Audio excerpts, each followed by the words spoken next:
Yeah, so I actually noticed this thing like a couple of days ago, and I thought it'd be something important to talk about. So at full risk of absolutely nobody seeing this video, I want to tell you why I feel like actual political propaganda is being spread through YouTube ads. Now you could argue that, oh, political propaganda has always been spread on social media, and yeah, when you spend enough time thinking about it, on a platform where just about anybody can say just about whatever they want, individual channels will churn out misinformation dressed up as the truth. Depending on who you are and what beliefs you hold, certain types of content pushed out by individual channels can come off as propaganda to you.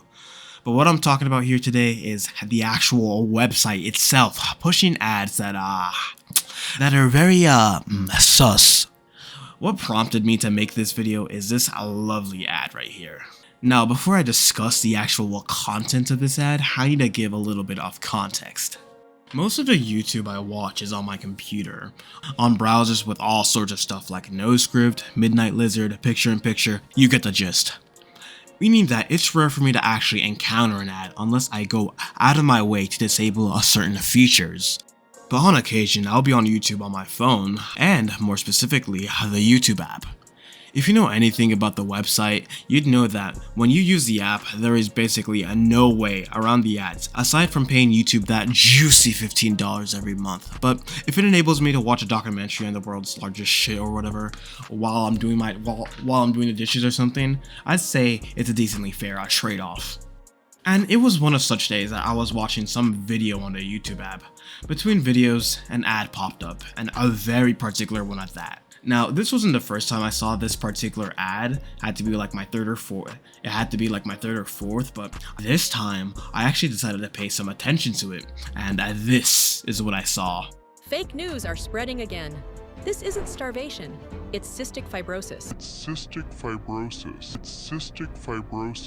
That's just about all I'm gonna play. Basically, the rest of the ad is like, oh my god, Hamas is doing something, this, that, they're lying, or whatever, and like, but like a part of me is like, yeah, I guess, I kind of don't care, I want to watch my video. But this is coming from someone who's paid like a little mind to the whole situation going on in Israel. And in terms of the people who care or care not about that subject, I just happen to be in the minority.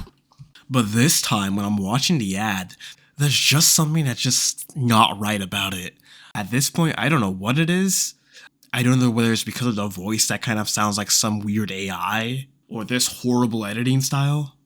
But there's just something about this ad that's making me feel a bit uneasy. And this cystic fibrosis thing, it sounds kind of familiar to me, but I just can't put my finger on it. But as it turns out, I'd actually heard of this cystic fibrosis thing before. There was a video uploaded about 4 years ago from a channel that inspired me to start this one, and while I don't have the original video, very unfortunately, what I can tell you was that it was covering the story that this article covers. To sum up the article, basically, a guy with his life going well had it ruined once he found out that he had this terminal illness that was going to cause him to die soon, and that rendered him infertile.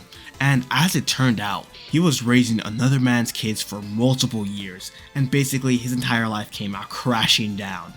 But the kicker here is that the reason why this whole shitstorm started for this man was because of the disease cystic fibrosis.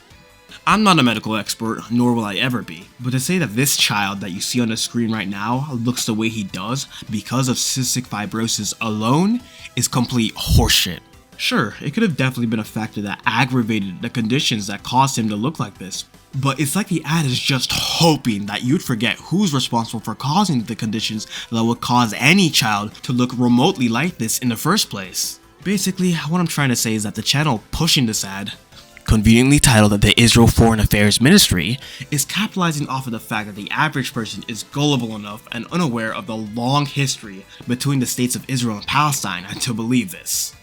And for full context, I'm primarily talking about the United States here. You know, the country of obese, dumb retards that carry their AK-47 carbines everywhere. You know, the country that's currently supplying and funding Israel to do what they do. That's the country I'm talking about. I don't know how it's like in other countries because I don't live there and I can only go off of what I see on social media.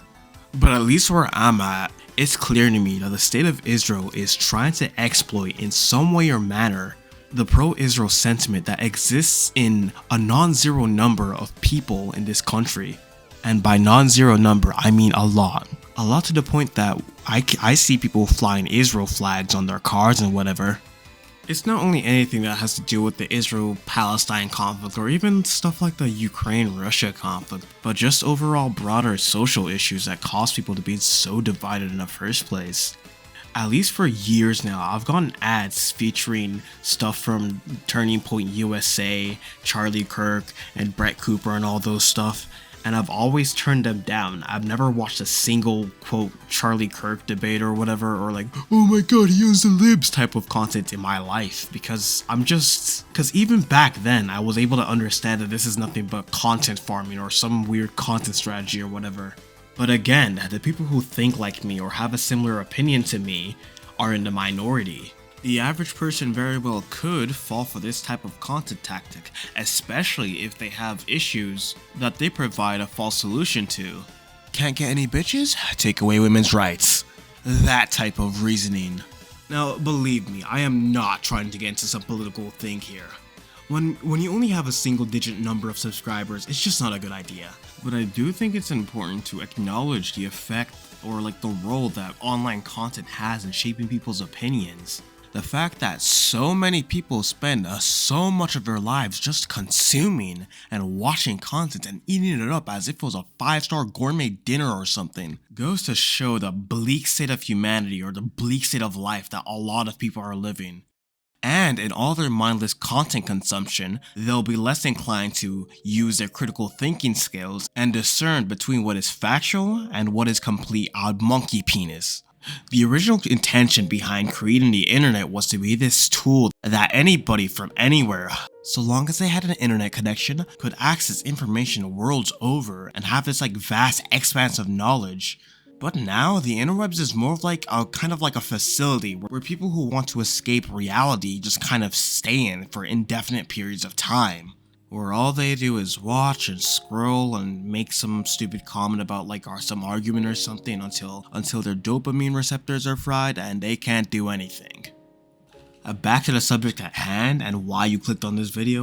Personally, it's a little bit hard for me to easily pick a side when it comes to the whole situation going on in the Holy Land, because when you know the whole history behind the two nations, you'll understand what I mean. How it's this impossible conflict thing that innocent people are just like wrapped up into it and have to spend their lives trying to solve this conflict.